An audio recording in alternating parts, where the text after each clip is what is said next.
여러분 평안하십니까? 오늘도 말씀과 함께하는 여러분에게 주님의 평안이 함께하길 바랍니다. 오늘 말씀은 출애굽기 12장입니다. 어제 우리가 10가지 재앙을 살펴보면서 12장까지 다루었는데요. 오늘은 12장만 따로 살펴보고자 합니다. 먼저 말씀 개요입니다.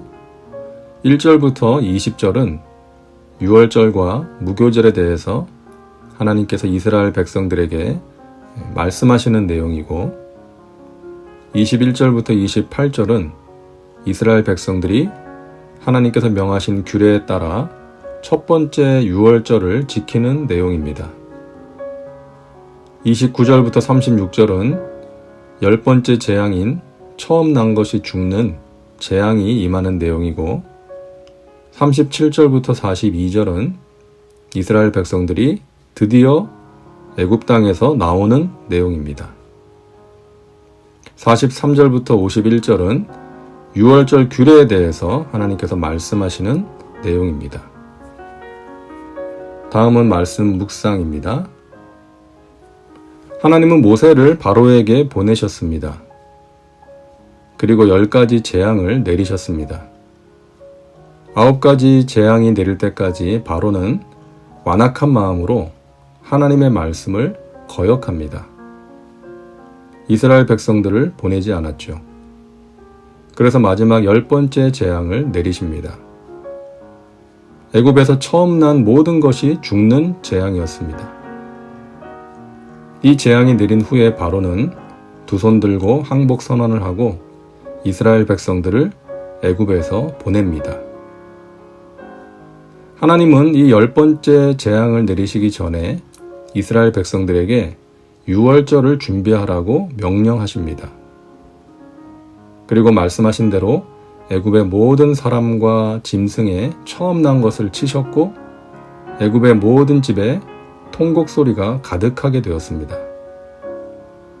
그러나 하나님의 말씀대로 유월절을 지킨, 유월절 어린 양의 피를 바른 이스라엘 백성의 가정에는 죽은 사람이나 짐승이 없었던 것이죠. 그때부터 유월절은 이스라엘에게 재앙이 넘어간 날, 심판이 넘어간 날로서 민족 최대의 절기가 되었습니다. 이 유월절 사건에 담겨있는 하나님의 뜻이 무엇일까요? 첫째로, 죄의 결과는 죽음이라는 것입니다. 애굽에 처음 난 것들이 죽은 것은 내 백성을 보내라는 하나님의 말씀을 거역한 결과였습니다.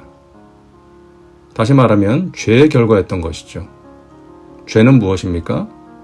사람을 죽이고 도둑질하고 이런 것들만 죄가 아니라 하나님의 말씀에서 벗어난 것, 불순종하는 것이 죄라고 성경은 말씀합니다. 애굽의 장자는 죄를 지은 모든 인류를 의미합니다. 애굽의 장자가 죽었다는 것은 죄를 지은 모든 인류가 결국에는 죽게 된다는 것이죠. 죄의 삭은 사망이라는 것입니다. 이 사망, 죽음은 하나님과의 관계 단절이고 영원한 형벌입니다. 이 세상에는 양심적이고 착한 사람들이 많이 있죠. 선을 행하기 위해 노력하고 실수를 줄이려고 노력하고 자신의 부족함을 개선하려고 노력합니다. 인간적인 관점으로 볼 때는 참 괜찮은 사람들이죠. 그런데 안타까운 것은 그런 행위나 노력으로 죄에 대한 심판을 피할 수는 없다는 것입니다. 성경은 모든 사람이 죄인이라고 말씀합니다. 로마서 3장 10절에 기록된 바 의인은 없나니 하나도 없으며, 로마서 3장 23절입니다. 모든 사람이 죄를 범하였음에 하나님의 영광에 이르지 못하더니. 왜 모든 사람이 죄인일까요? 로마서 8장 7절을 보시기 바랍니다. 육신의 생각은 하나님과 원수가 되나니 라고 말씀합니다. 여기서 육신이라는 것은 단순히 몸, 육체를 말하는 것이 아니라 거듭나지 않은 옛 사람을 말하는 것입니다. 그렇기 때문에 거듭나기 전에 모든 사람은 죄인인 것이죠. 예수님은 말씀하십니다. 사람이 물과 성령으로 거듭나지 않으면 하나님 나라에 들어갈 수 없다. 하나님 나라에는 착하게 산다고 들어가는 것이 아니라는 것이죠. 교회를 열심히 다닌다고 들어가는 것이 아니라는 것이죠. 유월절을 경험한 사람이 들어갈 수 있다는 것입니다. 그래서 유월절의 두 번째 의미는 하나님의 구원 기준은 어린 양의 피라는 것입니다. 하나님은 유월절 사건을 통해서 우리에게 말씀하십니다. 죄의 결과로 죽게 된 사람이 구원받을 수 있는 유일한 길은 흠이 없으신 예수님이 유월절 어린 양으로 이 세상에 오셔서 세상 죄를 짊어지고 십자가에서 피 흘려 죽는 것이라고. 그리고 그 피를 믿는 사람이, 유월절 어린 양으로 오신 예수 그리스도를 믿는 사람이 구원을 얻는다는 것입니다. 이것이 유월절의 메시지입니다. 출애굽기 12장 13절입니다. 내가 애굽 땅을 칠 때에 그 피가 너희가 사는 집에 있어서 너희를 위하여 표적이 될지라. 내가 피를 볼 때에 너희를 넘어가리니 재앙이 너희에게 내려 멸하지 아니하리라. 심판의 사자가 애굽 땅을 돌아다니다가 심판하지 않고 구원하는 기준은 어린 양의 피가 있느냐 없느냐였던 것이죠. 피를 바른 집에는 심판이 임하지 않았습니다. 이것이 기독교의 본질입니다. 기독교는 피의 종교예요.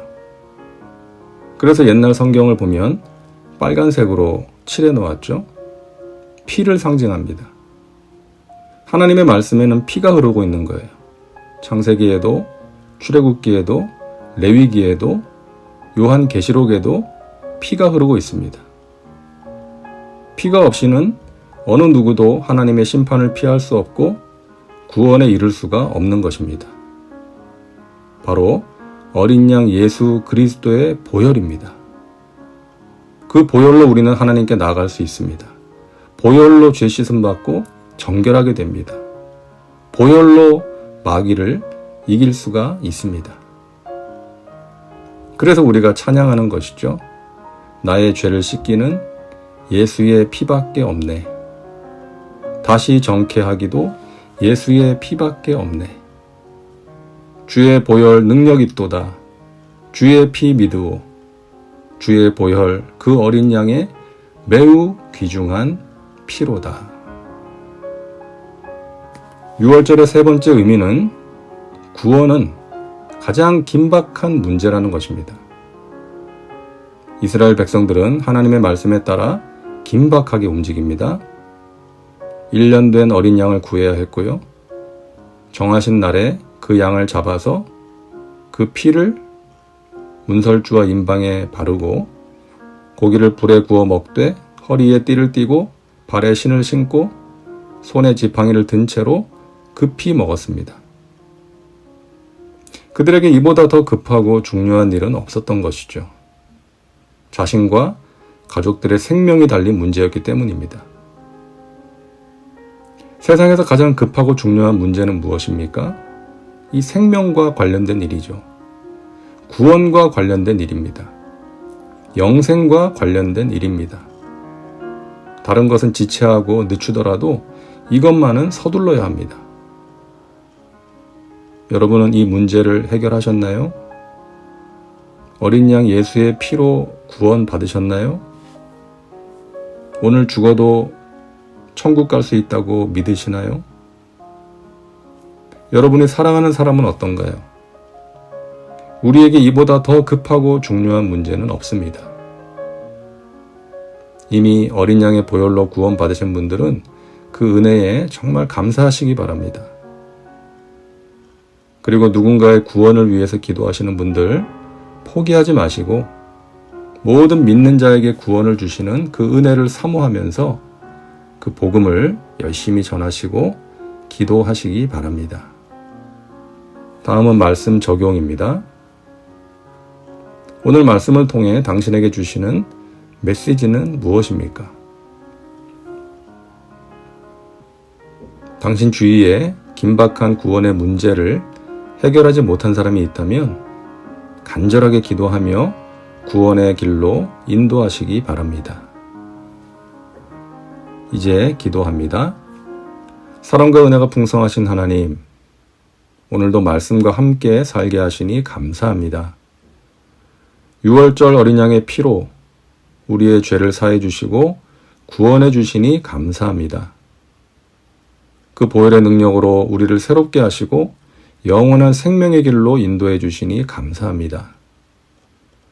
우리가 이 구원의 기쁨과 은혜를 잊어버리지 말게 하시고 매일 주의 보혈을 의지하며 죄를 이기고 마귀를 이기며 살게 하여 주옵소서. 가장 긴박하고 중요한 구원의 문제를 해결받지 못한 사람이 있습니다. 우리의 가족 중에, 친구 중에 있습니다. 저희들의 간절한 기도와 전도를 사용하셔서 그들을 구원의 길로 인도하여 주시옵소서. 예수님의 이름으로 기도하옵나이다. 아멘. 오늘도 말씀과 함께 은혜 가운데 거하시기 바랍니다. 여러분 사랑하고 축복합니다.